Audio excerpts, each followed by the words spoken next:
Setiap kali ada penerimaan calon pegawai negeri sipil, CPNS, asumsi masyarakat akan mengarah ke dugaan suap menyuap demi bisa lolos menjadi abdi negara. Seberapa besar orang mau menyuap untuk bisa menjadi PNS? Mungkin jawabannya bisa kembali ke PP No. 7 tahun 1977 tentang peraturan gaji PNS yang terakhir diubah dengan PP No.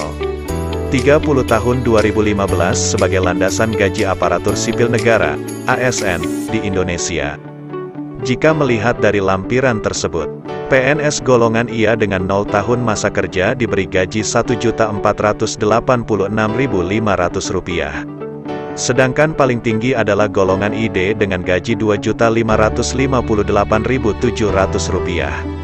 Kemudian PNS golongan IA paling rendah menerima gaji Rp1.926.000. Paling tinggi, golongan IID, menerima gaji Rp3.638.200. Untuk golongan IIA dengan 0 tahun masa kerja, PNS digaji sebesar Rp2.456.700. Sedangkan untuk golongan IID paling tinggi digaji Rp4.568.800. Terakhir, golongan IFA paling rendah digaji Rp2.899.500. Sedangkan untuk golongan IV tertinggi digaji Rp5.620.300. Pendapatan di atas merupakan gaji pokoknya yang diterima secara umum oleh seluruh PNS. Di samping menerima gaji, PNS juga akan mendapatkan tunjangan-tunjangan lainnya yang besarannya tergantung dari instansi masing-masing.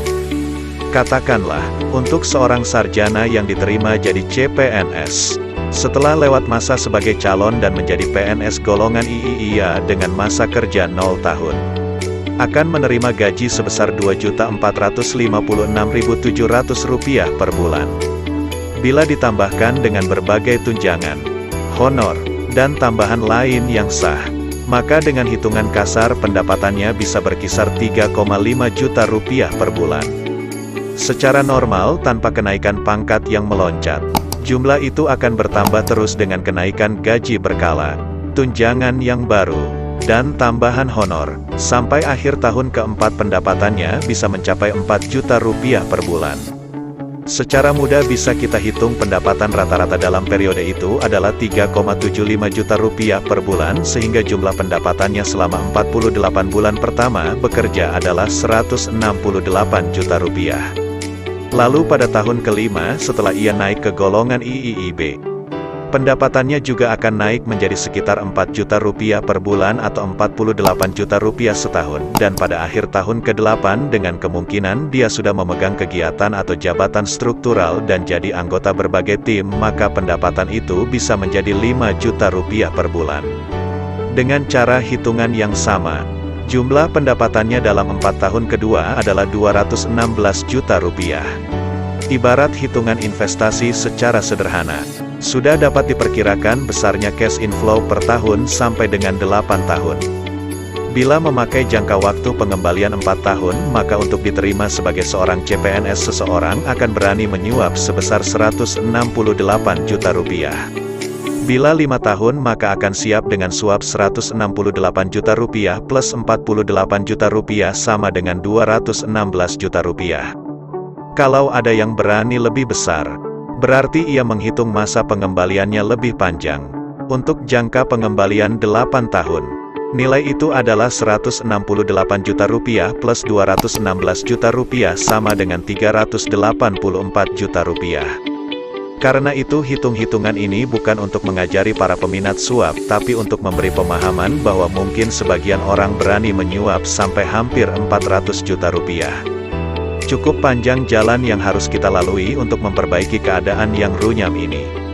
Hanya penegakan hukum yang tegas, pengelolaan penerimaan CPNS yang baik, dan hanya dengan kemauan baik kita semua berdasarkan iman yang dapat memperbaiki keadaan yang bak benang kusut ini.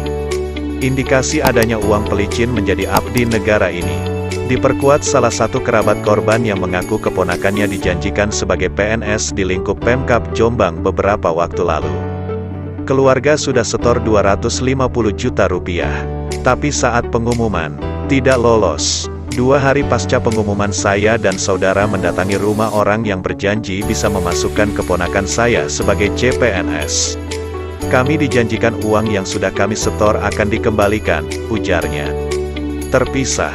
Koordinator Forum Honorer Kategori 2, FHK 2, Kabupaten Jombang, Ipung Kurniawan, membenarkan perihal maraknya aksi calo yang memanfaatkan rekrutmen CPNS. Ipung menjelaskan, biasanya para calo meminta calon korbannya menyiapkan dana antara 70 juta rupiah hingga 100 juta rupiah. Ada yang memberikan uang muka 40 juta rupiah, dengan harapan bisa jadi PNS dengan cara instan. Namun kenyataannya hanya dimanfaatkan oleh oknum. Padahal mereka ada yang sampai jual sawahnya, tuturnya. Like and subscribe untuk mendukung channel Home Media dalam menyampaikan informasi terupdate lainnya.